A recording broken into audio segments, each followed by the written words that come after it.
This right here.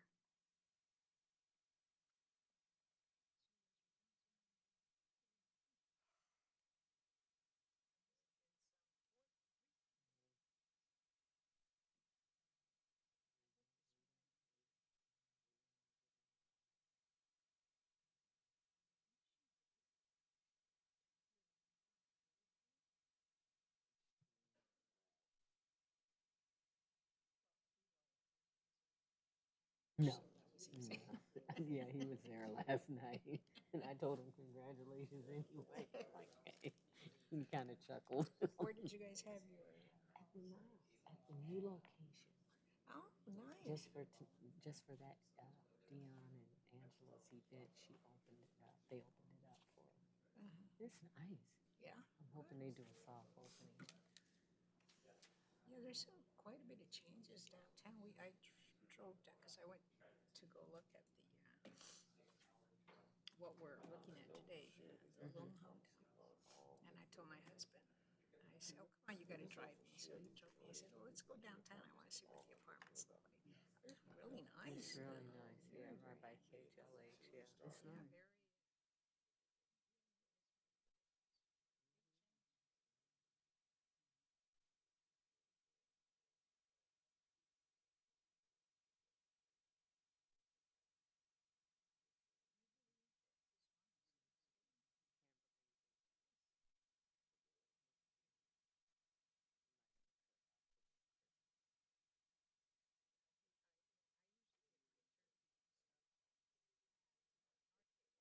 Oh yeah, yeah. Northgate makes a great turkey, Yeah.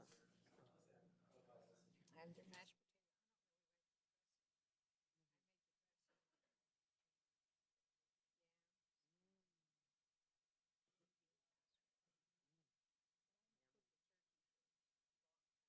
Yeah. No more. It's just. It's a lot of work.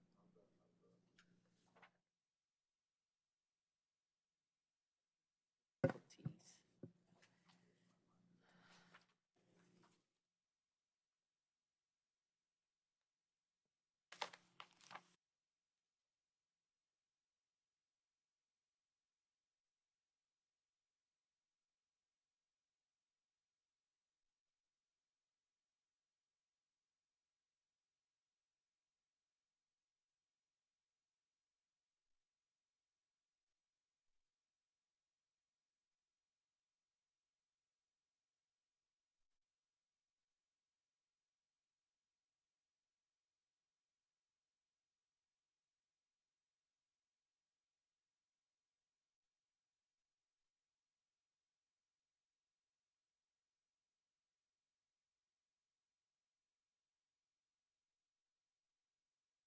And to the republic for which it stands, one nation, under God, indivisible, with liberty.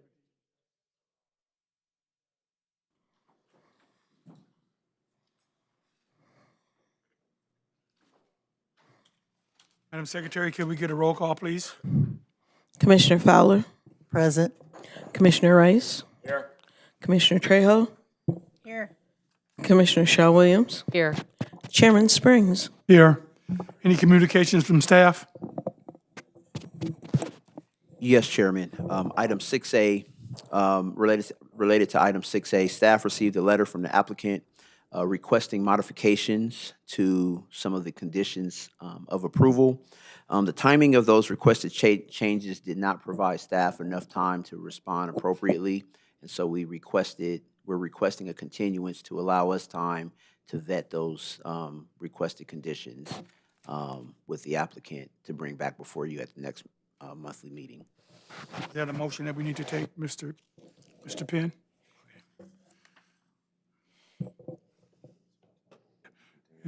Yes. Moving on, and so we can move forward with that motion when we get to that item after staff comments. Okay, very good. Okay.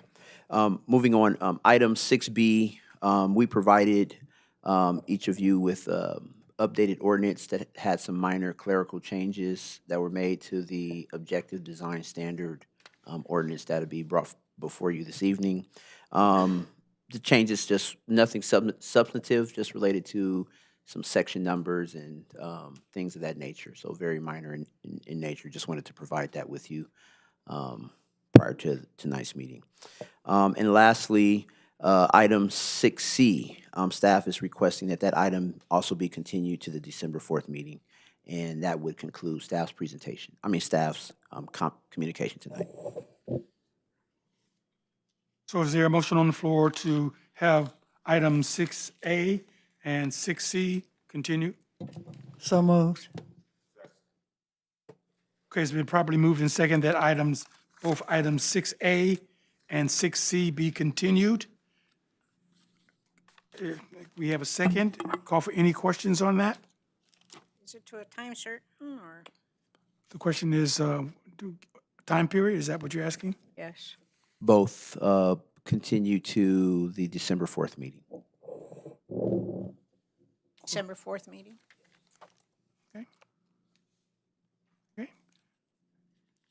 Okay, hearing all questions, call for the vote. Commissioner Fowler, Aye. Commissioner Rice, Commissioner Trejo, Aye. Commissioner Shaw Williams, Aye. Chairman Springs. Aye.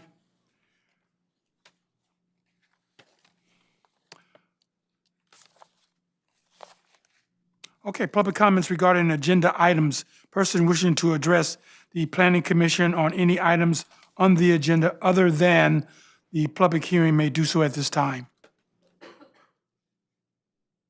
Seeing, hearing none, we're going to close that segment. I'd like to get a motion on approval of the minutes for October 2nd, 2024. I move approval. Second. It's been properly moved in second for approval of minutes for October 2nd, 2024. Call for any questions? Hearing none, we'll call for a vote. Commissioner Fowler, Aye. Commissioner Rice, Aye. Commissioner Trejo, Aye. Commissioner Shaw Williams, Aye. Chairman Springs. Sustain. Okay, Madam Secretary, item 6B. Item 6B, a public hearing to consider zoning code amendment number 24-00001, ZCA 24-00001 to establish objective design standards for Chapter 12 of the Inglewood Municipal Code. Good evening, Chairman and members of the commission. We are excited to bring before you this evening for your recommendation to City Council the first implementation item of our recently adopted housing element, adopted and certified housing element. Kudos to you all. And these are our objective design standards. So what are objective design standards? Objective design standards are standards that involve no personal or subjective judgment by a public official and are uniformly verifiable by reference to an external and uniform benchmark or criterion available and knowable by both the development applicant or proponent and public official prior to submittal. What does that mean? I read your mind. Simply put, is staff through these objective design standards in conjunction with our consultants, the Arroyo Group, have developed a set of standards that would be accompanied by a checklist that a designer can follow to easily help guide them towards developing a project that the city would be excited to have built in the city. Not only does that help the designer to build the project, but it also, more importantly, helps to streamline that review, the review of that project. And so very similar to what we have at Hollywood Park through the Hollywood Park specific plan, there are some design standards that were made available through the development of those projects in the review that helped to streamline the review process. And so these objective design standards speak to certain areas specific to site planning and access, building modulation and articulation. We have some specifically related to corner buildings, materials and finishes, entryways, residential privacy and open space, outdoor dining within our TOD plan areas, exterior lighting, walls and fences, so on and so forth. And so every component that you can think of that would be related to a development project is addressed within these standards that we've provided to you in your planning commission, in your packets, and are presenting to you this evening for your recommendation. So why are objective design standards necessary? Well, as discussed in the staff report, the state of California adopted the Housing Accountability Act, which was aimed at stimulating the production of housing and limiting cities' ability to stifle, I guess, for lack of a better word, that development. And so in 2023, as I mentioned, as a condition of the certification of our housing element, we had to bring before you a code amendment that essentially allowed affordable residential developments to be built without any planning review within our Westchester Veterans and Crenshaw Imperial TOD plan areas, because we did not have any established or adopted objective design standards. That's also known as the builder's remedy. In some cities, developers are able to bypass planning review and go straight to building safety with a project that they can basically build whatever they want, right? There's very little control. And so by us adopting these objective design standards, we are now able to regain some level of local control as it relates to residential development here in the city of Inglewood. These standards that we're looking are hoping that we recommend this evening for city council approval would apply citywide. They would apply to residential units over two residential developments over 2 units. They would apply to mixed-use developments, both the commercial components and the residential components of those mixed-use developments citywide. And in our TOD plan areas, these objective design standards would apply to both individual commercial developments, mixed-use developments, as well as residential developments. And so it's a pretty comprehensive update to our municipal code. Was a pretty heavy lift by way of preparing this document. Staff, along with our consultants, had a number of meetings. We analyzed a number of existing and proposed projects to see how they would measure up with the development standards, the design standards that were being proposed. And we also met with with a key group of developers and architects within the city to also get their feedback and buy-in on whether or not these objective design standards could cut the mustard, for lack of a better phrase, or pass the eye test.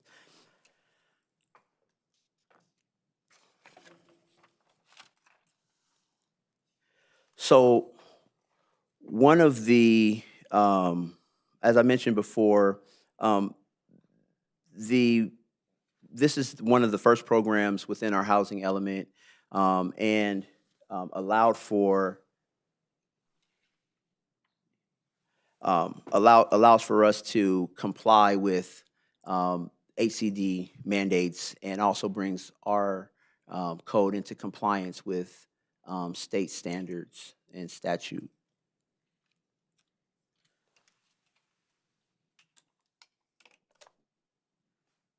So the intent of the objective design standards is to give developers certainty regarding what standards apply to their projects and how they may meet those standards.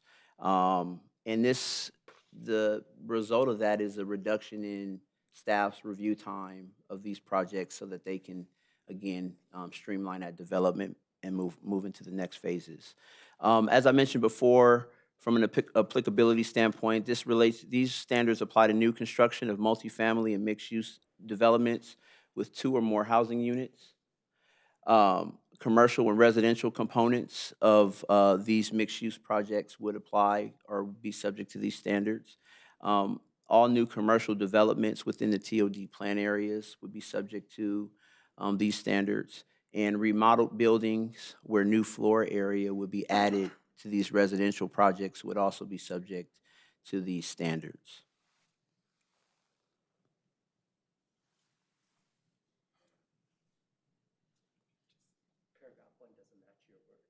What was that? It's 2 or more, not more than 2. I'm sorry, 2 or more, yeah. All right, and so in order to, as in most items planning related, there are some opportunities for relief, right? And so by way of a zone adjustment, if there is a standard that developer is unable to meet for some reason, could be size of their lot, so they could be just the lot constraints, or some other design requirement that would be required through these objective design standards. They're able to apply for relief through a zone adjustment, subject to the certain findings that must be made in order for us to be able to approve it.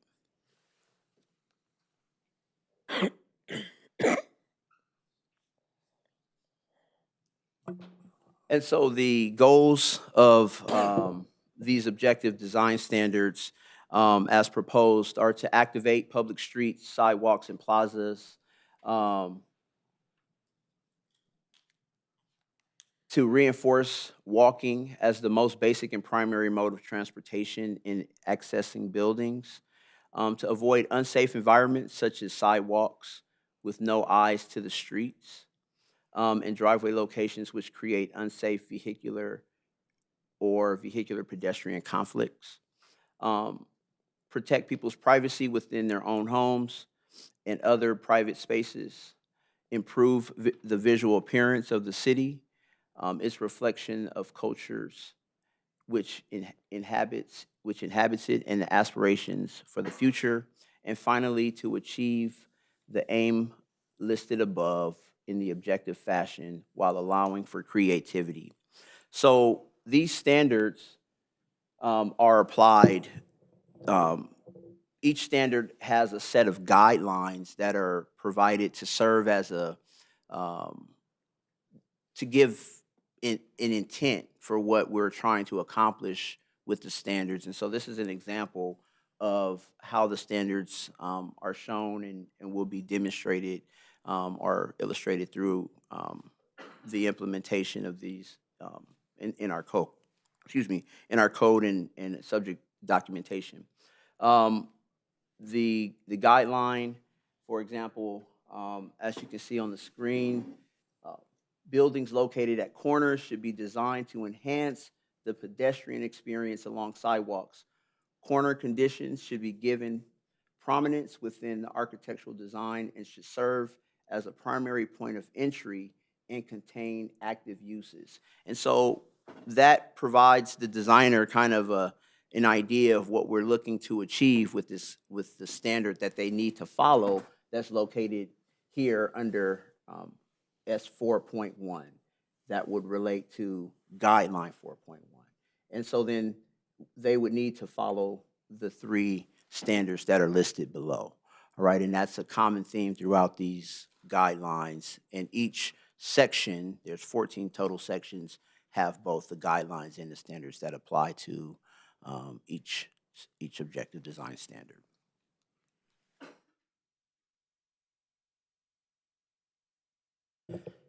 And that concludes staff's presentation. We are open. Our consultant, Phil Burns, is here as well to answer any technical questions that you may have. And I'm happy to answer any other questions you may have. Okay, thank you very much. We're going to open up questions for you, sir, first of all. And we're going to start off with, on the other end, we're going to start off with Commissioner Shaw Williams, I have no questions at this time. Thank you.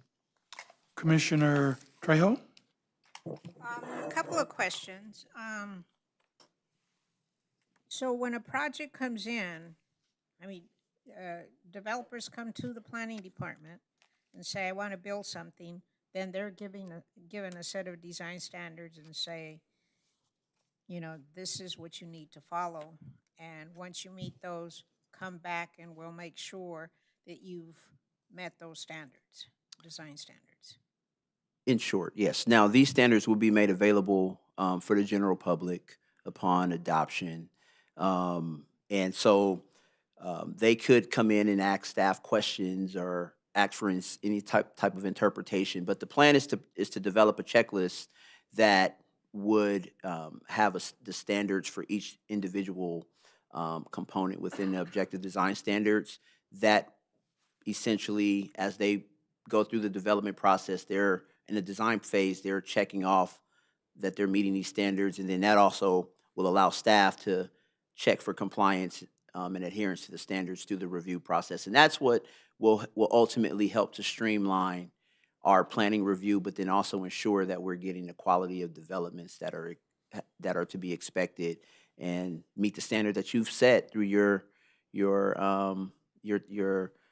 time here. Well, does commission have a review of these projects that go through planning department and they've met all the standards? Does it come to planning commission at all for any kind of review and or approval? So that was a good question. As proposed now, projects that were in the absence of objective design standards would have come to you. With the implementation of these standards, they would not, except for projects that are located in what we would consider in our TOD plan areas as macro form consideration areas. For example, within Crenshaw Imperial, kind of those anchor corners of those shopping centers would be a macro site. Another site would be Florence and Market Street, another macro site. So they're kind of anchors of our TOD areas, anchor sites within our Westchester Veterans TOD, anchor sites within our Crenshaw Imperial shopping centers would come before you for design review approval. It was also stated that as we were going through the housing element, right now our HCD considers our site plan review, our design review, and our planning review of these residential projects as subjective, right? And through our process, we kind of toe the line and try to work with the development community to get the best possible project that we can. But while the design review component is a non-public hearing, HCD determined that because there were not objective design standards that were applied to the project, that it did not comply with it didn't meet their criteria for what a ministerial project would be. Now, you could recommend that projects come before you as long as they meet the objective design standards, and it would be your job then to confirm that those projects meet that. If that's a part of your recommendation to City Council, as proposed, it would not come before you. So let's assume that they do meet everything, all the design standards, and we ask that they come to commission. Can commission impose any, not to the design? Well, I guess if it's a design review that has met those standards, that have met the standards, can the commission recommend any changes to what is before them?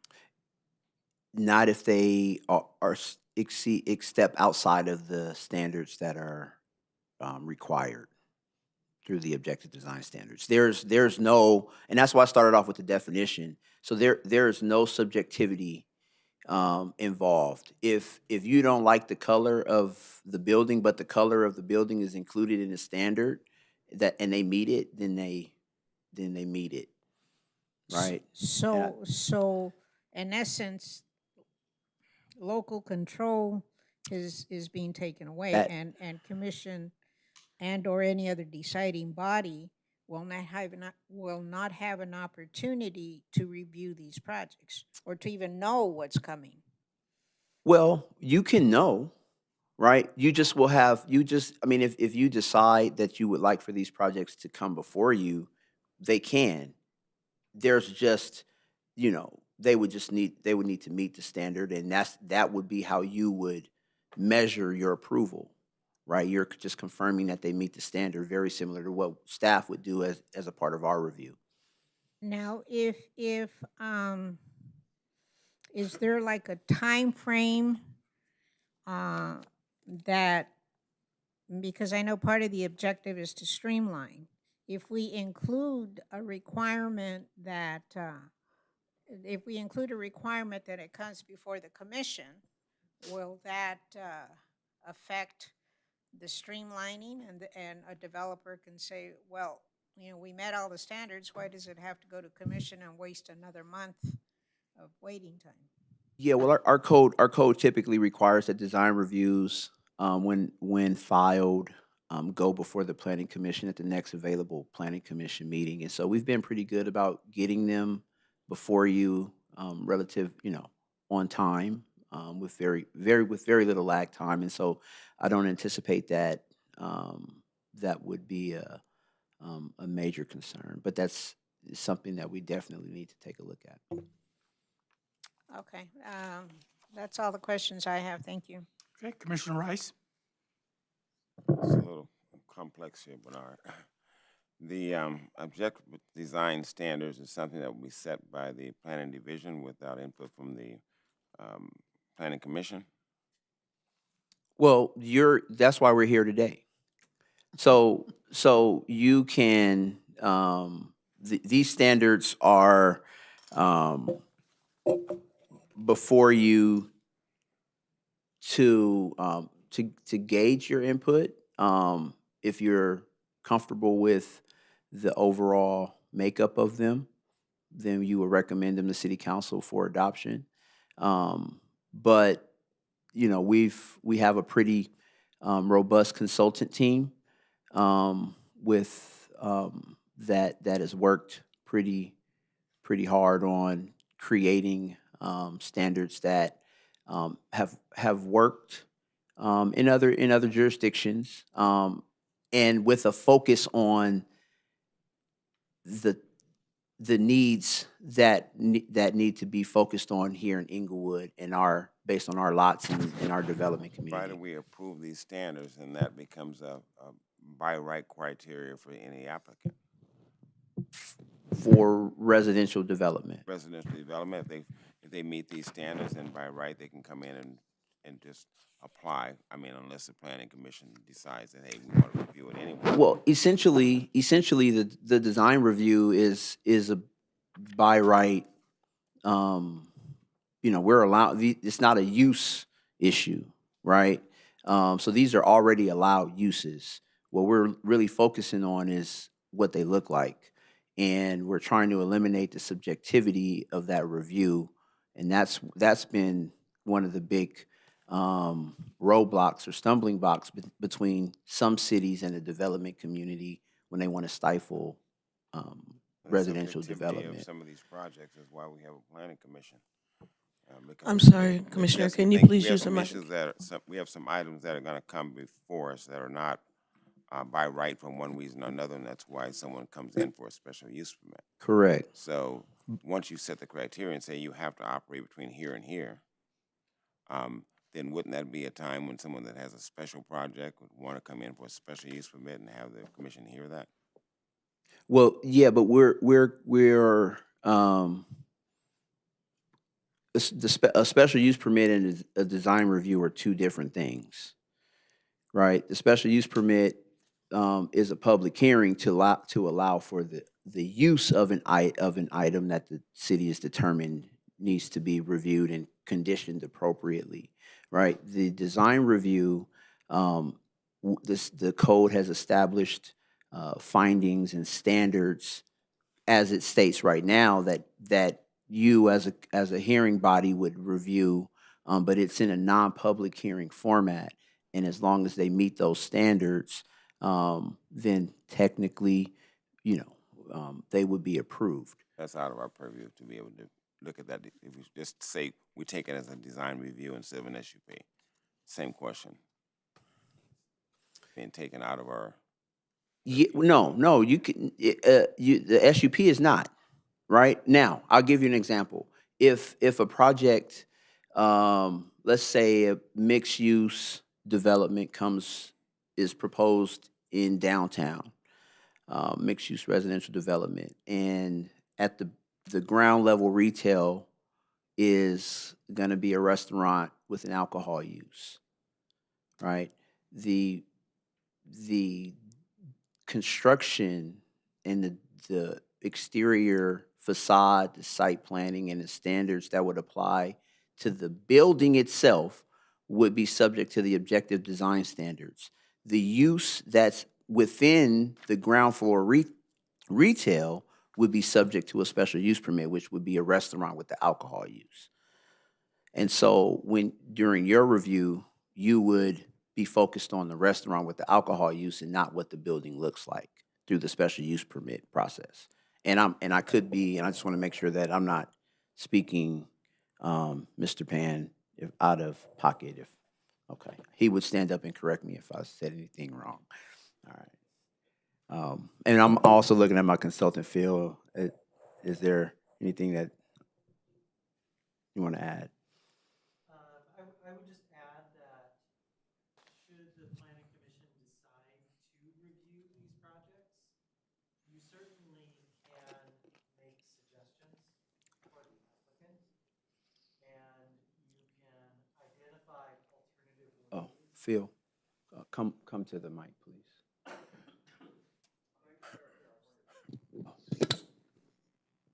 Gonna bring it to you. Thank you. Yeah, I'll say this also pending Deputy City Attorney's verification of this. I'm not a lawyer, but should the Planning Commission decide to review these projects, the Planning Commission may certainly suggest alternative ways to meet the objective design standards to an applicant. So that is something that you could do within it. However, you cannot deny a project for any reason other than non-compliance with the standards. no further questions, Chairman. Commissioner Fowler? Thank you, Mr. Chair. You mentioned that you had a focus group with architects and developers. Did they give any input or suggestions that maybe you hadn't thought of, or you were just running it by them? What did they think? What was their feedback? That's a better question. For the most part, it was positive. I think we looked at, and I think, Phil, if you want to speak to this a little bit. But for the most part, we did receive relatively positive feedback from the development community, and it was, yeah. So there were no red flags that were raised that kind of made us kind of pause and say we need to go back and take a deeper dive into this. Does she was going to say something? Okay. Yeah, I think the comments were, again, yeah, generally supportive, understanding that this would help the streamlining of projects. As we prepared the housing element earlier, some of the feedback that we got from developers active in the city was that they really didn't, the certain aspects of the code were outdated. And also they didn't quite know what to design to because, there were a lot of requests being made that, were things that were not in the code because the code was very out of date. So they saw that this would address that. There were specific comments offered about very specific issues in the objective design standards, such as open space requirements and the size of the open spaces. A lot of questions about the standards relating to building modulation and articulation. And how exactly the minimum we require within it that the facade be broken every every certain amount of feet. It's about 50 feet, and there were questions about how that would be interpreted, but they were on specific details. Okay, thank you. How does this fit into the next level project we're talking about? So this would be kind of this is an implementation of our housing element, which is an element of our general plan that has recently been completed. And as we move into our comprehensive general plan update, we would make some minor modifications or continue to update it as necessary or as needed. But this is a kind of an example of what would happen through that process as the general plan update is finalized and we create policy, right, and implementation measures. This is an example of how that would work, right, because the implementation measures turn into code amendments, right, and then the code amendment is what people follow that foster development throughout the city. And so this is an example of that. So you mentioned a checklist exists. Does that exist now? Or It's that's something that's to be in development in development. Yeah. Is there a timeline for that checklist? tomorrow. Tomorrow? I'm just playing, not that soon, but we definitely anticipate that at the rollout of these standards, that there will be a checklist made available to the public for them to be able to follow and for staff to be able to follow. And is there an estimated time on that? We hope, pending your recommendation, to have this before City Council before we go on break in December, Okay. And which would mean that it would become effective 30 days after, so the middle of January, the ordinance, if approved, the ordinance would be effective. okay, I have no further questions, Mr. Chair. Okay, thank you. I have a couple of questions for you. I just want to make sure that we're clear on a couple of things on this particular approval. If we're going to approve something, this objective design standard, it's going to be a standard for all developers to go in to submit their applications and/or to build something. So they have to look at the standard. Once they do that, then they come to us for an SUP. No. Okay.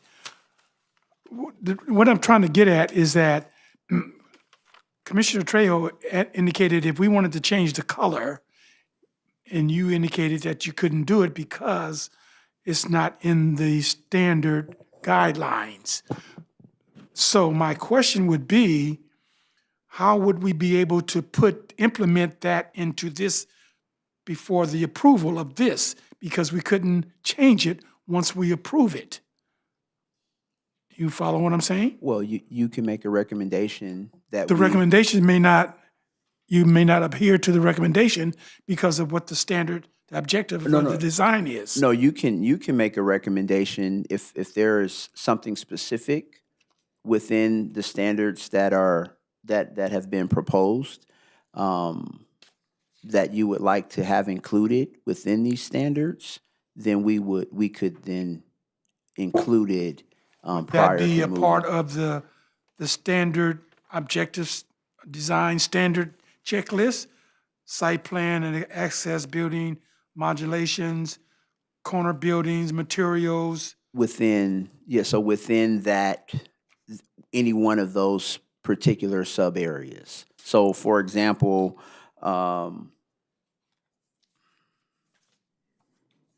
And what I'm getting at though, sir, is that we don't want to approve something and when it comes to the planning commission, we can't make any changes to what they want to put together. Like Commissioner Trejo indicated, what if we wanted to change the color? What if we wanted to change maybe the setback or something? I can't, I don't know, but Yeah, we have so- to look at it first. Commissioner Rice indicated we would be able to look at it prior to, and you said no. well, because it would not come before, Okay, it would not come before you as proposed right now. understood. Right? So, and you know, one of the things that I want to make clear when we adopted the housing element, one of our the implementation measures and one of the standards that was set forth by HCD was that we create an opportunity to streamline the development of housing, right? And we argued to the moon and back with HCD about our design review process and that it, along with our site plan review process, our site plan review process was also called to the carpet with HCD because, again, we did not have any objective standards to apply the development design of the buildings to. Now, we currently, we have our setback requirements, we have our height standards, right? Parking and other general development standards that are inbuilt into our code. But we don't have anything that relates to how the building is designed and some of the other general factors that factor into the design of these buildings. And so that's where we are right now. And that's what we're focusing on. Okay, I think I have another question, but I'm gonna let Commissioner Trejo ask another question, and then I think Commissioner Fowler has a question as well. So we'll go with Commissioner. Well, what I'm hearing is that we are establishing our city to have standard designs, no unique designs, but just standard designs, much like Santa Barbara has. In my understanding is that you can't build anything there unless you have a red tile roof, and that you have a Spanish style design. So is that what we're going for? Is to not have any creativity? So that's a great question, and there was a lot of discussion as it relates to allowing the developers and designers and architects freedom of creativity, which is why we provided the guidelines and then a standard. We're not restricting building materials, right? Like we're not saying that you can only have one thing or another. We've provided kind of a range of standards that still would allow some flexibility and creativity in design. But we're kind of moving in that direction. How about safety standards? Are they included in any of the recommended designs? Like, I know that I've mentioned previously for first floor, let's say retail, that has access from the sidewalk, that an anteroom be built so that they have an entryway before they go into the actual retail section, sort of as a so what safety design standards have been recommended. I mean, I didn't go through every tiny little word that is on this document, but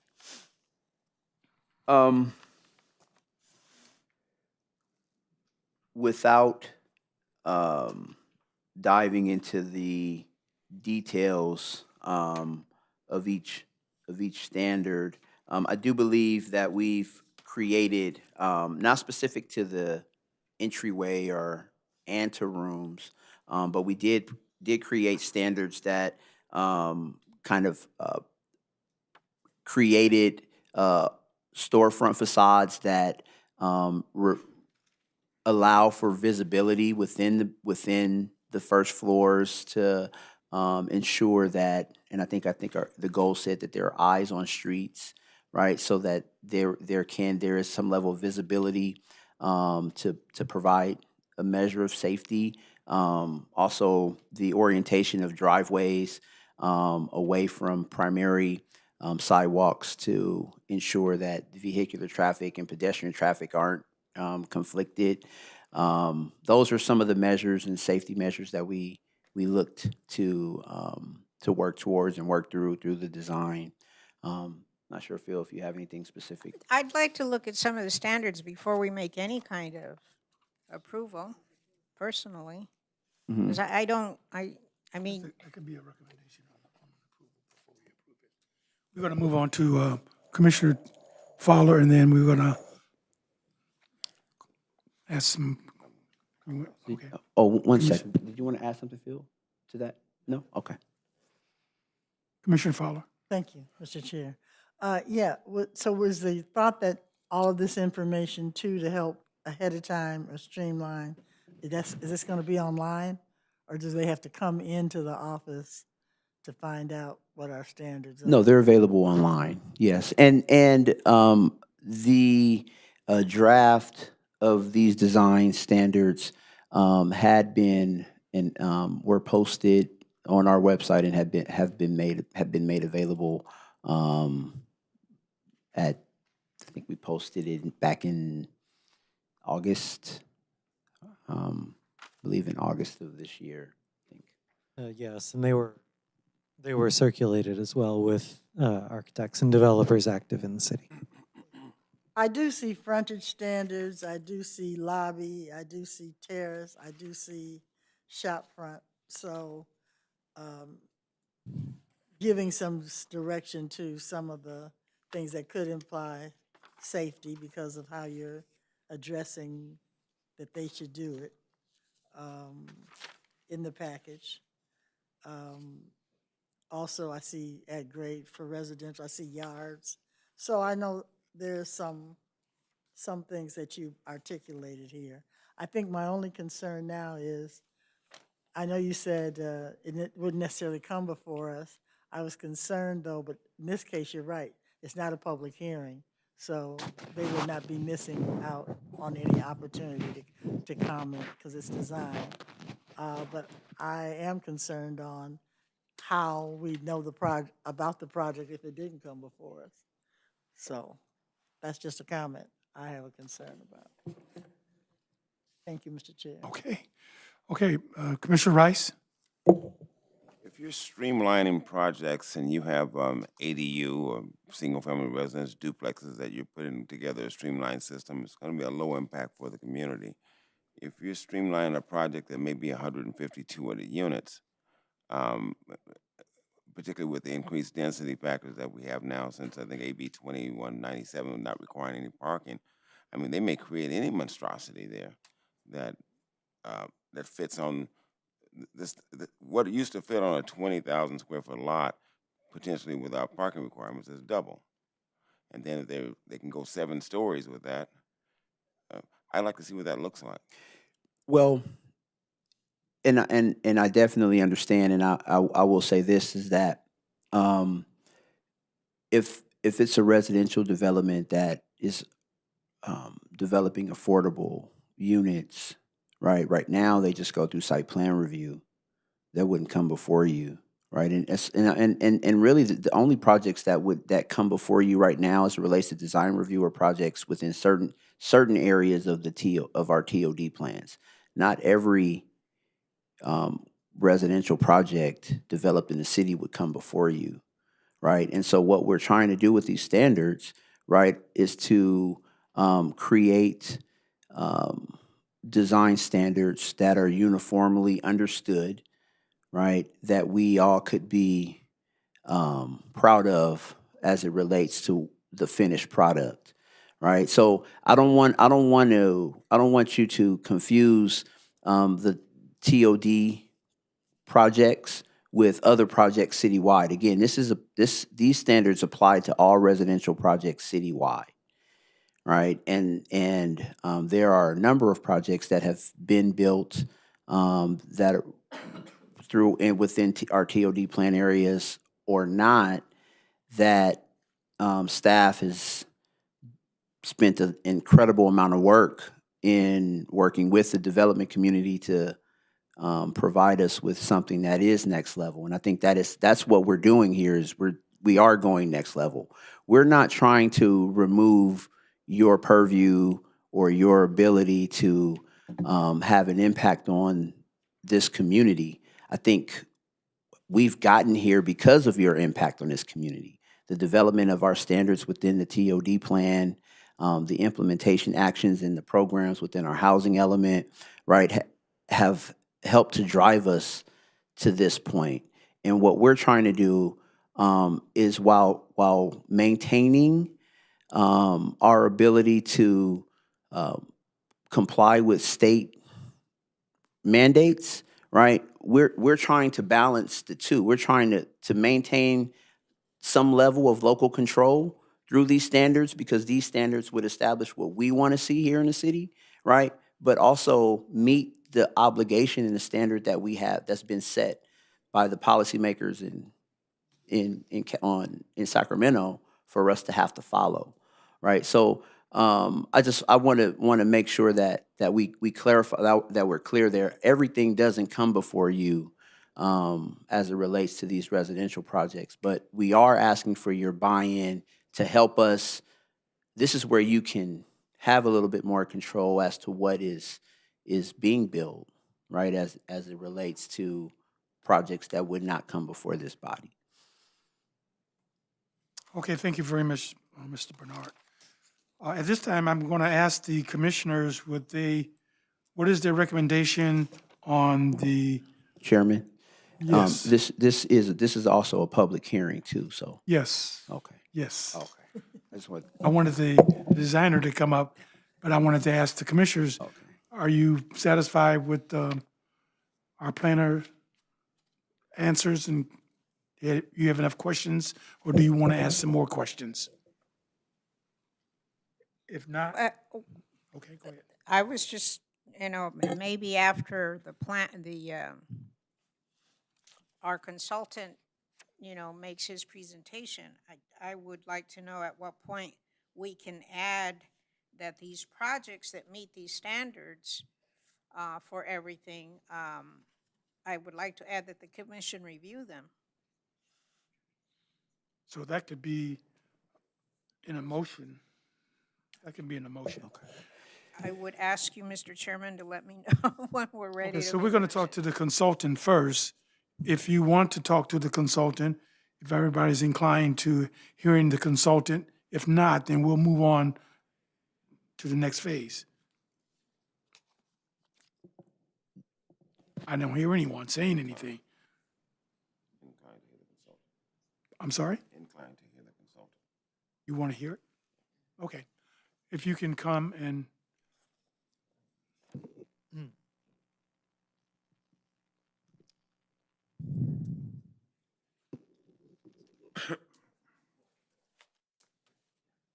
Is it okay that he stand right here, though? Yeah, it's fine. Okay, very good. Thank you. You can sit here, Phil. If you want. Yeah. So I guess I'm happy to speak and kind of give you the highlights of each section. Is that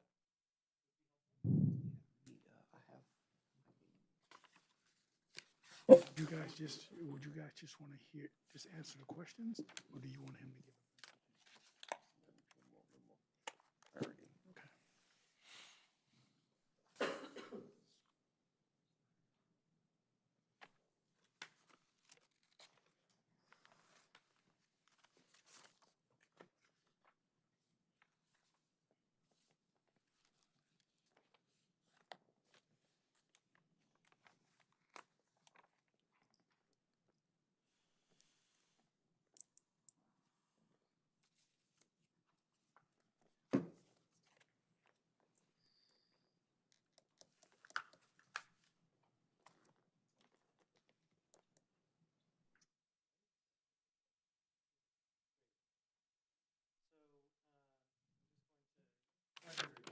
each of the sections then, and then the primary guidelines and standards that apply to each section.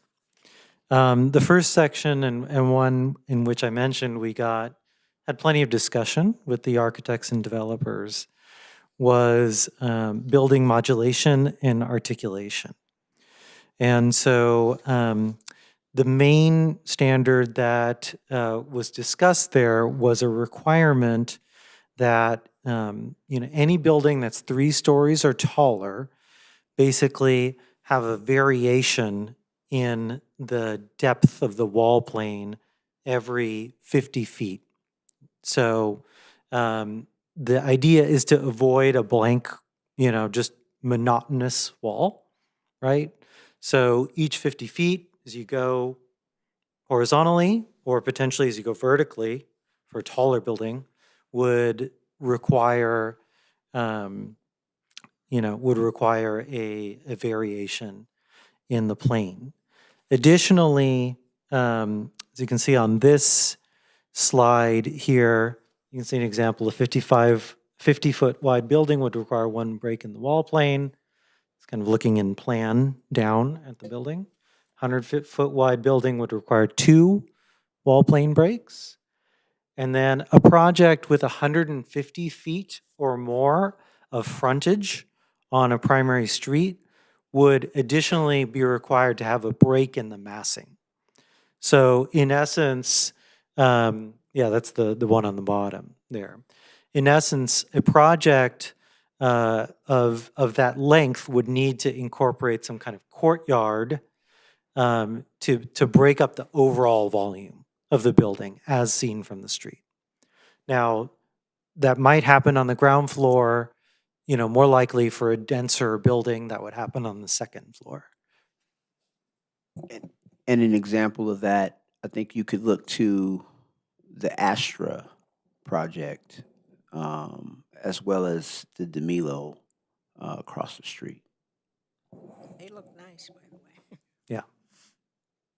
So that was the main thing in the building modulation and articulation. The corner buildings, Bernard reviewed it previously, but the idea is to accentuate the corner and have the corner be a location of access wherever possible. And so the standard just requires that one of the 3 following strategies here be used to distinguish a corner. So that's either having an entry right on the corner, having a different window pattern, material pattern, or color than the rest of the building to highlight the corner, or having a tower on the top. Materials, finishes, and colors. I think the key issue here, as Commissioner Trejo brought up the example of Santa Barbara, we're not trying to do that. So we're not trying to mandate architectural style. We're just trying to make sure that there are high quality materials that are durable and don't lead to, 5 years after a building's built, it looks really bad because the paint's peeling and, all of that kind of thing. So, yeah, you gonna say something?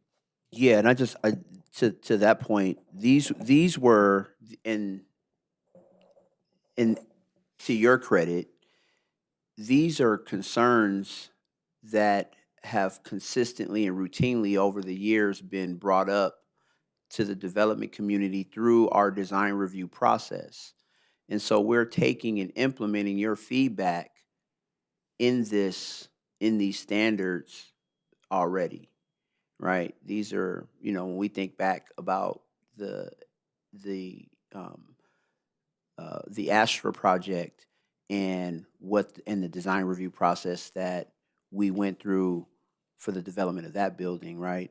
A lot of these same standards that are being applied, that have included, have come based on your feedback and what the finished product of some of our bigger projects throughout the city have yielded. And so that's where your input, your influence, your level of feedback has began to show itself through this project, if that makes any sense to you. Go ahead.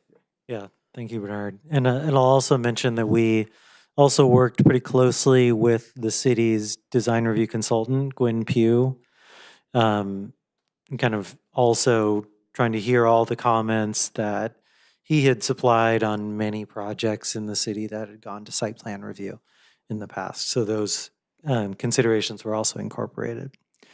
So on the topic of materials, finishes, and colors, I would say that the most important standard here is this one, 5.2, which says at least 70% of the non-transparent ground floor street frontage of a development shall feature durable, human-scaled materials such as brick, block, wood, stone, and others on the exterior. So that's to make that the first floor, the ground floor frontage, not be just plain stucco, for example. Entries, again, I'll just say that the kind of increasing the legibility of the entries was a focus and something that we had seen in some recent projects in the city that they sort of hadn't done that. So we wanted to make sure that entries are, from the sidewalk and that they're clearly distinguished through architectural features. The residential open space. So there was we offered this guideline and a standard as well about having amenities that are appropriate to the project size and unit mix. The current code it sort of required very specific amenities, I think playgrounds in the current code, which may not be appropriate for some developments. So we created some more flexibility around that, but did establish it as a standard that needs to be met. And then the open space standards, there's an open space standard as well relating to the amount of open space that needs to be included in each project. Previously, the TOD plans had one form of requiring open space, whereas the municipal code had a different form of requiring open space. So this harmonizes those two. It establishes a 20% of the lot area that would be open space, but it allows that interior common spaces can also count towards that requirement. We're also envisioning that there will be a process through the density bonus concession process to reduce that number if it becomes an issue for projects. And then it requires that the open spaces be a certain width. So this diagram is actually a little bit out of date. In your current, what you have in the attachment to the staff report, it shows the current version of this, but it does require basically that open spaces have a minimum dimension so that there's not just sort of a light shaft, going down many floors, and that's considered an open space. It has to have adequate access to light and air. And then I think the final, there are a few other topics there which I can speak to if you're interested, but I think the last big one is about the frontage standards. So the frontage standards basically regulate how that first floor along the sidewalk is designed, and it creates these different types of frontages that any applicant can choose from. The different frontage types, for example, the shop front and the stoop or porch, those relate to different uses, right? Obviously, shop front is going to be for your commercial use, and stoop and porch is going to be for your ground floor residential. Those are just examples. There are other kinds. But as a result of that, certain zones within the TOD plan areas and just within the zoning code have different frontage types that are allowed in each. And so this requires that each portion of the ground floor street frontage be designed as one of those types. And then, it places standards around those. Bernard brought up earlier, a shop front has to have a minimum transparency. I think it's in the 65, 70% range. Parking along the ground along the ground floor frontage is limited to a certain percentage of the overall frontage. So you can't have a building that's just pure parking along the front and it's really dead on the sidewalk and, creates these dark areas. They're safety hazards. So those kinds of things are in the frontage standards. Okay, thank you. I think we're going to open up some questions for you, so stay where you are. So we're going to open up with Commissioner Fowler. You have any questions? No further questions. Thank you, Mr. Chair. Commissioner Rice, you have any questions? No questions, Chair. Commissioner Trejo, you have any questions? No further questions, thank you. Commissioner Shaw Williams, you have any questions? No, I don't have any questions. You thank did a good job. I have no questions. Jim. So at this particular point, I'd like to open it up for anyone who would be for or against this particular project. You have to go to the back, go to the mic, and tell us your opinion. Give us your yes or no. Hearing, seeing none, we're going to close this segment. And any final questions from the commissioners? Commissioner Shaw Williams? No, I have no questions. Commissioner Trejo? No questions, thank you. Commissioner Rice? No questions. Commissioner Fowler? No questions, Mr. Chair. Okay. Is there a motion on the floor? I move that I hope I'm doing this correctly, Mr. City Attorney, that we affirm the categorical exemption EACE 2024-114, that we adopt the resolution adding that projects come to the Planning Commission for review, and recommending that ZCA 24-00001 to the City Council. Does that work?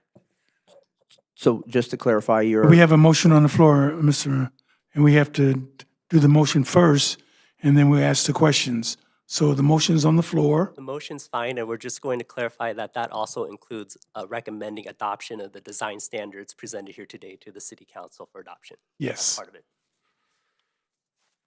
Second. Okay, it's been properly moved in second. We'll call for any questions that we have on this motion. Hearing none, we'll call for the vote. Commissioner Fowler, Aye. Commissioner Rice, Aye. Commissioner Trejo, Aye. Commissioner Shaw Williams, Aye. Chairman Springs. Aye. Any appeal process?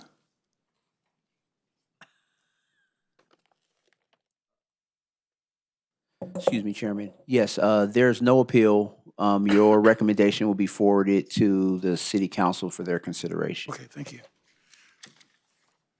Okay, so we're going to go to 7A, correct? 7A. Item 7A, a non-public hearing to consider an application by Brasa Capital Management to construct design review to allow the construction of an 8-story mixed-use building consisting of 150 residential units, commercial/retail space, and associated parking on an approximately 41,000 square foot HC Historic Core Zone property at 111 North La Brea Avenue.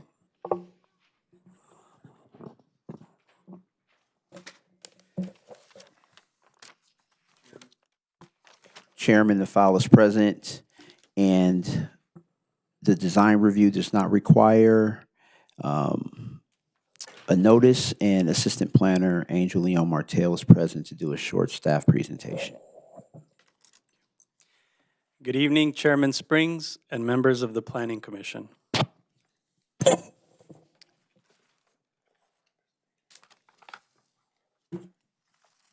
we have the presentation up, please?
The last presentation broke the computer. One moment, we're going to upload his presentation.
Chairman, we're ready. You ready? Okay, let's do it. All righty. Good evening, Chairman Springs and members of the commission. Next slide.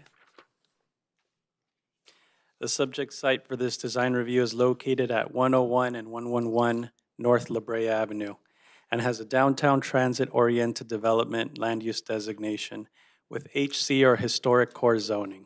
Next slide, please. The property is located along La Brea Avenue. Property to the north is developed with office uses. Property to the south is developed with the Yola Center. Property to the west is City Hall. And property to the east is Kaiser Permanente. The properties are currently developed with an existing 7-story office building. Next slide, please. The applicant is proposing an approximately 120,000 square foot, 8-story mixed-use building, which consists of 150 residential units, commercial retail space, and public and private parking. The applicant is proposing 3 levels of parking, 5 floors of residential dwelling units with courtyard and amenity areas. Next slide.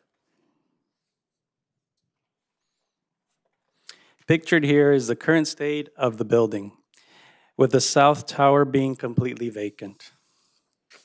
Next slide, please. The proposed flat roof building is consistent with the design guidelines outlined in the downtown TOD plan for the historic downtown area. The building consists of blue and yellow perforated metal panels, ground level planters, garden wall, plaster columns, metal awnings, metal elevator towers, and a transparent lobby glazing. Next slide.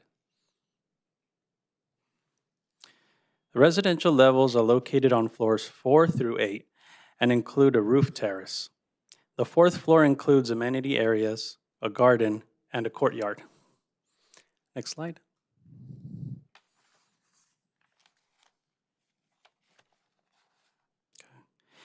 You could keep it on the previous slide.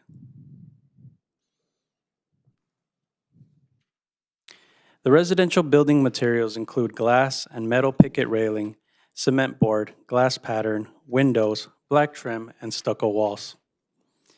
The 4th floor landscaping includes a Zen garden, furniture, trees, and shrubs. The roof deck includes furniture, fire pit, and landscape planters. Some of the proposed plants include red yucca, coastal rosemary, blue chalk sticks, Caribbean agave, aloe vera, and fern pine. 34 trees will be planted, including the western redbud, tipu tree, African sumac tree, and desert museum palo verde tree. Next slide, please. Findings have been made that the project is in accordance with the design review standards. Next slide, please.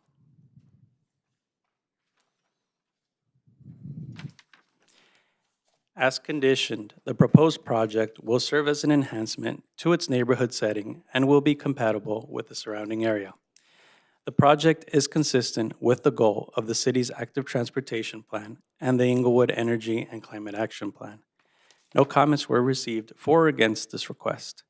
The proposed project is consistent with the downtown TOD land use designation. A categorical exemption has been filed and is exempt from further environmental review. Next slide, please. This concludes my presentation. I'm available to answer any questions the commission might have. The applicant is also present tonight, is available to answer your questions as well. Thank you. Okay, thank you. We're going to open up questions for you first. We're going to start off with Commissioner Fowler. No questions. I'll wait for the applicant. Thank you. Commissioner Rice. Commissioner Trail. No questions at this point. Commissioner Shaw Williams. I'll reserve my questions for the applicant. Thank you. And I as well. If the applicant is here, can you come? Take the mic right back there and tell us about this particular project. Hi, Richard Solaris, and I'm with Urban Architecture Lab in Los Angeles, and we're representing the applicant as well, Barossa Capital, who is the client for the project. So the objective for the project was really to create a different type of mixed-use project in the sense that we have 3 levels of public parking on the project, 1 basement level, 2 above grade, and then the 3rd level would be a residential parking level, and then housing above that. And so the idea is to basically help complete the vision of the city's parking plan in this central core area, which would help all the businesses and, including retail and office in the area that don't have adequate parking, and provide that in a structure that would also increase housing in the area. The project is designed and intended to be a workforce housing project, meaning rents would not necessarily be at the highest levels, but it's not an affordable housing project as well, but it does have density bonus, so therefore some affordable housing is included in the project as well. As far as the design of the building, one of the challenges for the design was to, basically try to mask a 3-story parking structure, which is above grade with housing above it. And so we took that opportunity to both provide ventilation for the parking garage as well as this perforated metal facade, which gives it a lot of great texture and articulation and basically doesn't look like it would be a normal parking structure. The building itself would have two distinct entrances. One would be for the parking structure itself, which is highlighted by a glass lobby entry, its own dedicated elevators at the ground floor, which would allow entrance to the parking structure to go up and down after they had entered and parked to get back out to street level. And then we have a separate residential lobby area on the ground floor and a separate elevator bank for the residential lobby, which would be accessed on the third floor parking. And then, as was outlined in the presentation, one of the big things for the project was to push the massing off of La Brea as much as possible. And so therefore, the majority of the building, the residential building, is a courtyard facing La Brea, and the rest of the massing is pushed back toward the alley. And this provides plenty of open space that has views over the city and La Brea, and from a pedestrian and massing standpoint, doesn't look like a 8-story building. So the design of the 8-story building was really to maximize what can be done in what's called a Type 3 building, which is a wood frame building, and this is the tallest you can go with a wood frame building, which is the most economical way to build a building of this size. And so that's where the building's massing and height is coming from. And also, obviously, the other objective was to get as much parking on the site as possible relative to serving both the public parking access as well as private parking. The development also features a roof deck, which is facing north, and then we have community rooms, as well as a mix of units, which include studios, 1-bedrooms, and 2-bedroom units. And I think that's a good overview of what we're trying to accomplish. If you have any questions. Okay, thank you. We're going to open up questions for you. We're going to start with Commissioner Fowler. Thank you, Mr. Chair. I'm just looking over some of the items you mentioned. You said studio, 1-bedroom, and 2-bedroom. What are the approximate sizes, square footage, I should say, of those? So the studios are averaging 470 square feet, 1-bedrooms 664, and the 2-bedrooms 980. I'm sorry, the last 980 on the 2-bedrooms. 980? Okay. And you mentioned, well, it showed here that there was going to be some percentage, it says low-income housing. What percent was that going to be approximately? So we are a density bonus case, and so we do have an affordable component. And I should know this offhand, but I believe it's 15%, or 5%, sorry, 5% affordable. Okay. And is there something that comes with them? Like, is there appliances, or is it just a bare bone? No. All the units, including the affordable, are all designed to the same standard, meaning finishes, appliance packages, everything. They're exactly the same. And so we will be working with the city to designate a percentage of the units of each type, i.e. studio, 1-bedroom, 2-bedroom, as the affordable and distributed throughout the building. But they're all going to have all the appliances, all the same finishes, that sort of thing. So everybody gets exactly the same thing. Laundry facilities? And yes, they all have laundry in the units. In the unit? In unit laundry, yes. Okay, I like that. All right, I think that's all the questions I have for now, Mr. Chair. Thank you. Commissioner Rice? You have lots of parking. I want to thank you for that. Over 300 spaces for a 150-unit building. How many of those spaces will be designated for residential? So we have a residential level of 88 parking spaces total. And then the rest are public-private. So basically used for public use, basically. So the residential parking spaces on which floor? The third floor. Third floor. So you have 88 spaces for the 150 units. And the rest are public-private for use by the retail space, and you said other, Yeah, outside, anyone Outside. coming to Inglewood to use anywhere in downtown that wanted to use parking, they park there, including going down to football games, anything else. Excuse me. Just a quick note. So the TOD plan envisioned a parking district that would have created through the development process the availability of public parking to help springboard the downtown area, and this is a step towards that direction. And so this developer is partnering with the city to provide necessary public parking through their a product of their development project.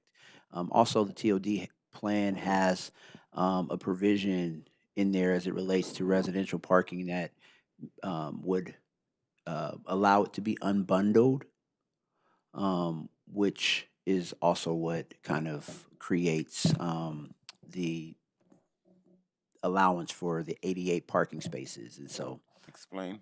um, unbundled means that the parking spaces don't necessarily have to be tied to a unit. It can be rent. Space. They can essentially be monetized.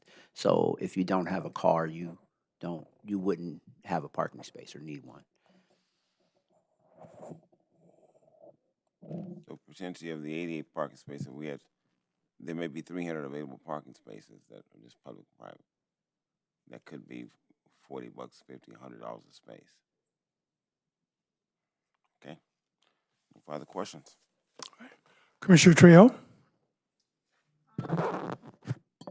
Is the, thank you, is the entrance for parking the same for the residential parking on the third floor and the public-private? Do they go in through the same way? Yes, so we have two driveways, one off of the alley on the west side and one off of La Brea. But internally, just the way the parking structure works, there's an internal ramping system so that everybody goes in and then goes up. The residents will obviously know where they're going because they live there. And at the top, we will have what's called a nesting gate, which means you basically wouldn't be able to get up to the third floor ramp without some sort of a card or a fob or something like that. So it would be dedicated toward residential so that someone who doesn't live there wouldn't go up there accidentally. But essentially, they all use the same driveways to get in and then use the circulation system and signage after that. But they'll be clearly labeled as to public parking spaces, all that sort of thing, EV parking, all that stuff will be clearly denoted, and we're obviously counting on the residents knowing where they park, so therefore they're going to just go up to the top floor automatically. Right. I do like the design of the building. I think it fits in very nicely with the other two residential projects we have downtown, so it's Thank a you. nice addition. Thank you. Thank you. Commissioner Shaw Williams? I just have a couple of questions. So what you're saying is the residents as well as public-private parking is going to all use one particular lane to go in. So there's not a designated lane for residential to have as a convenience to them to avoid any traffic or buildup if there's an event going on. So if I'm going home, then I have to be in line with everyone else. I don't have my own separate lane to go in and just go up to my parking space. That's correct, technically. Like I said, we have two driveways, one off of La Brea and then one off of the alley. My guess is because not everybody would know where the alley is and that there's a driveway there, the residents are essentially going to have a dedicated driveway on the alley for all practical purposes. Okay, Because the public's, right. until they've used the garage a couple times, probably not going to use it. And it makes most sense that everyone's coming off of La Brea, being the major artery, that they're going to be using La Brea. So, so that's kind of how we figured it would work out and probably not cause an issue with the residents in that sense. Okay, well, that's good to know.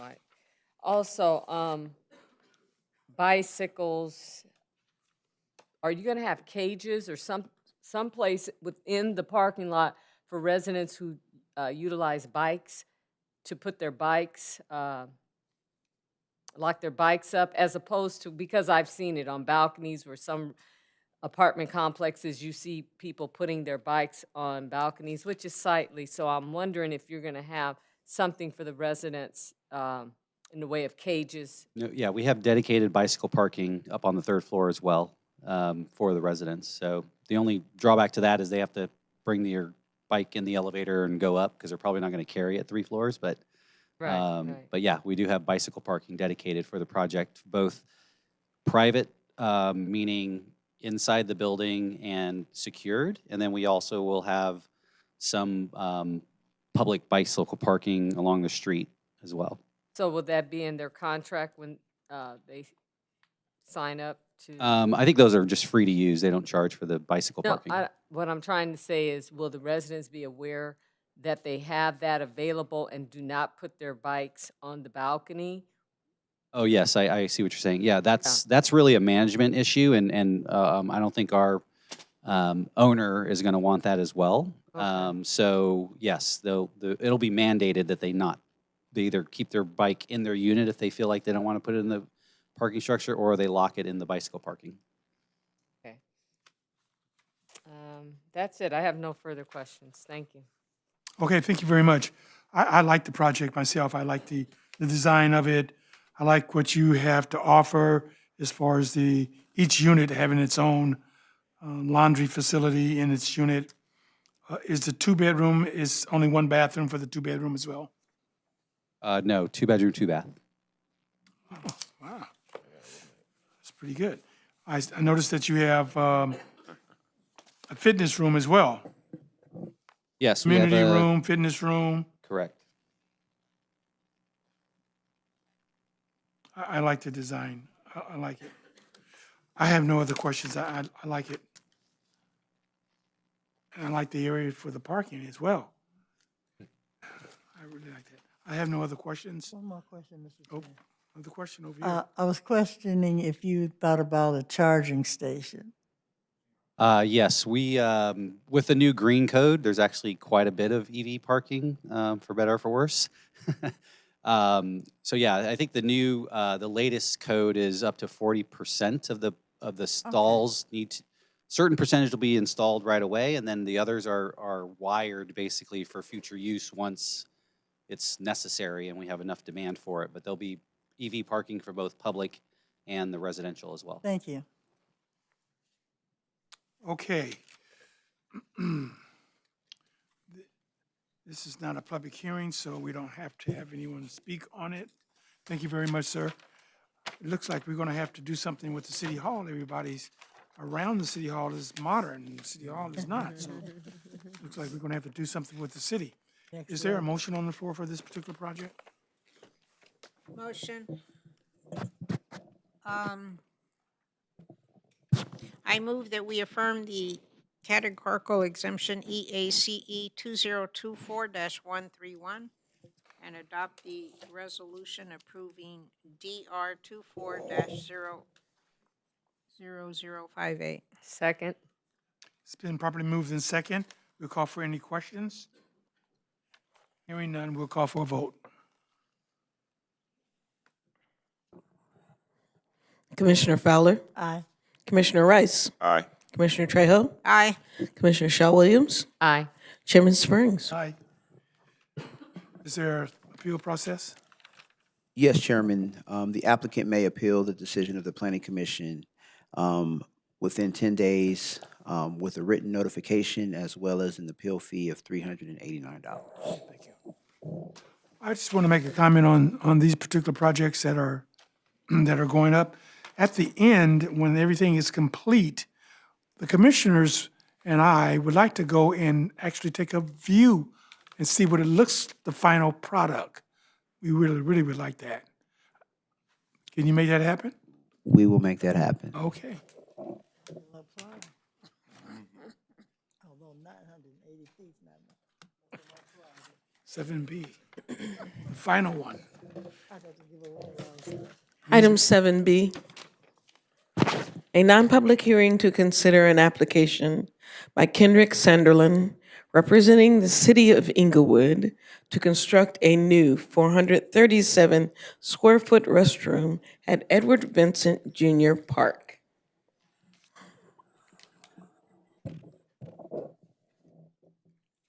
Chairman, just a quick note. The first page of the staff report, just want to clarify that the case number was listed incorrectly. It should actually say PCR 24-00013.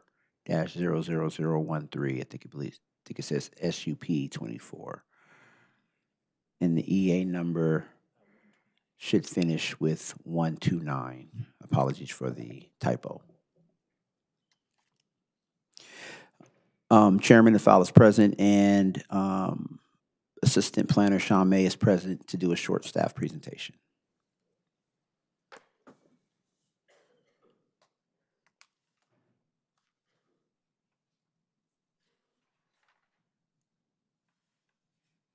Good evening, Chairman Springs and members of the Commission. Next slide.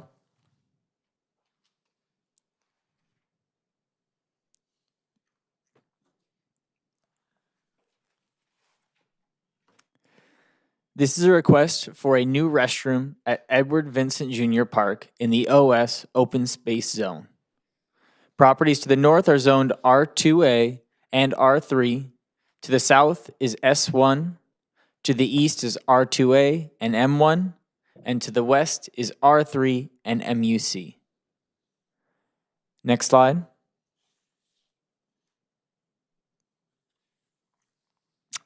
There will be new restrooms with ADA compliance and will provide an upgrade to the aging facilities currently at the park. The new restroom is located on the slide in red next to the soccer fields and the parking lot.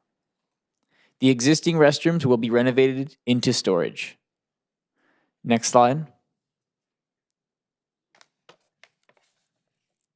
The proposed facility will include 8 unisex restroom stalls with ADA stalls including changing tables. A plumbing and electrical room will be located in the middle with a separate entrance. Next slide. This shows the exterior elevations of the proposed building. They are designed in a California bungalow style with a stucco finish and asphalt roof shingles. A stainless steel sink and 2 drinking fountains are located on the west facade. Next slide. If the Planning Commission approves the request, the applicant will be required to complete the site plan review process. Next slide. A notice of exemption has been prepared stating the project is exempt from further review. This concludes my presentation, and I'm available to answer any questions the Commission might have. The applicant is also here to answer any questions. Okay, thank you. We're going to open questions for you, first of all. We'll start off with Commissioner Fowler, No questions, Mr. Chair. Commissioner Rice, No questions, Chair. Commissioner Trejo, No questions, thank you, Mr. Chair. Commissioner Shaw Williams. No questions, thank you. I have no questions. The applicant is here. You've been here a while, so you can come and tell us about this project. I don't think you really should, but you can. Good evening. I'm here, like the other restroom that we built several years ago. And then last year, this is the same typical restroom that we are building in line with the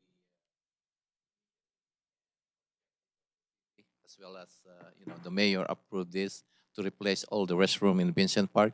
So this is a typical design. There's no change, it's the same of what you have approved. And you would see there in the restroom, in the Vincent Park right now, we build 1, 2, 3, and this will be the 4th one. So that will be typically the same and no changes at all. And we consider everything that came out, not only from you guys when you mentioned about the diaper changing, and so it's all the same, including the colors. It's typical, and that's what we have. So this might be the last one. This will be the 4th one, and there will be another one, which is by the pavilion. So after all, then we're done with the Vincent Park, and we're gonna proceed to other park like Derby Park and Rogers.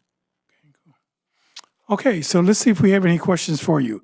Commissioner Fowler, No questions, Mr. Chair. Commissioner Rice, Thank you for a fourth restroom. Sure. Commissioner Trail, No questions, thank you. Commissioner Shaw Williams. Just a comment, the restrooms are very nice. We have our annual Morningside Alumni Picnic, and we really appreciate what you guys have done. Thank you. No further questions or comments? I have no questions for you either. Good jobs on the restrooms. They're well needed. Thank you. Okay, so this is not a non-public hearing, so we're going to move on with the motion, please. Motion, I recommend that we affirm the categorical exemption EACE 2024111 and adopt the resolution approving SUP 2400 Correction. 021. Excuse me, I'm sorry, that's 129, EACE 2024129. There was a typo on the staff report. The agenda page is correct. Oh, it's 129, okay. Okay. I recommend that the commission affirm the categorical exemption EACE 2024129 and adopt the resolution approving SUP 240021. PCR 24. Am I missing? Yeah, I mentioned that at the start of the, Mm-hmm, yeah, he did. It's at the top. ZC, pull up your record. PCR. ZCR? PCR, Say that again, I'm Can we sorry. pull up the recommendation slide? PCR, Planning Commission review. That for me. It's been a long It's week. the recommendation,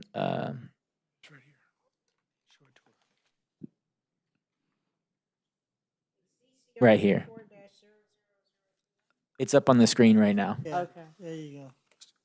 Oh, PCR. I thought you were saying Z. No, P. Okay, yeah, Start that's o- why I was like, pull it up. Commissioner Okay. Shaw Williams, can you start over, please? Yes, I recommend to affirm the categorical exemption CE 2024129 and adopt the resolution approving PCR 24-00013.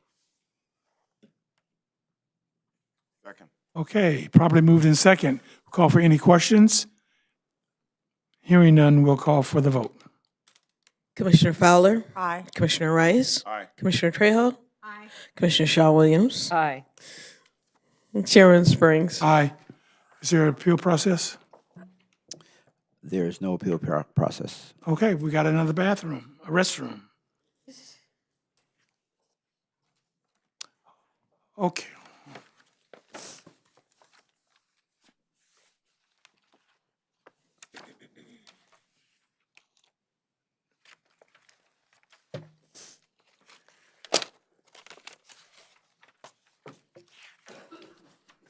Okay, public comments. Anyone wishing to address the Planning Commission on any matters within their jurisdiction and not elsewhere considered on the agenda may do so at this time. Hearing, seeing none, we're going to close this segment. We're going to go with the commissioners' initiatives. We're going to start with Commissioner Fowler. Thank you, Mr. Chair. Just wanted to acknowledge our veterans living and no longer with us next Monday. Hopefully, some of us will be joining the services that are throughout the city. And I also want to wish everyone a blessed and safe, happy Thanksgiving. Okay, thank you. Commissioner Rice, No initiatives, Chair. Commissioner Trejo, No initiatives other than to say happy Thanksgiving to everyone. Hope you have a safe, happy, and food-filled Thanksgiving. Commissioner Shaw Williams. Yes, I do want to congratulate Councilwoman Dion Falk and Angela Allen as our new city treasurer. They ran their campaigns with class and dignity, and I just want to say congratulations to both of these young ladies. Thank you. Okay.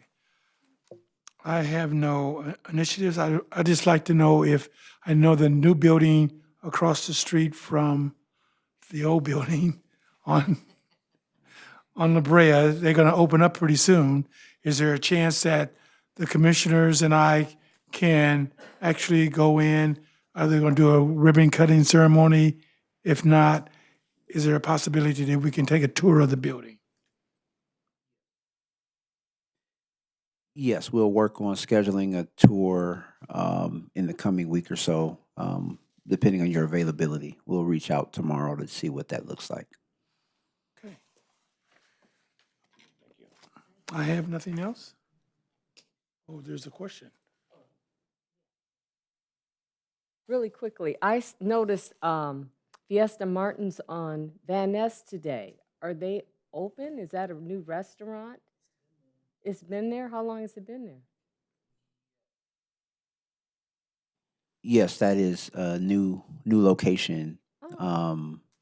I believe they're gonna have like to go. It's kind of like a to go Okay. kind of cantina, but they are open for Oh, that's business. wonderful. They That's acquired close the to me. property some time ago. Oh, okay. I just noticed it today. I was just curious.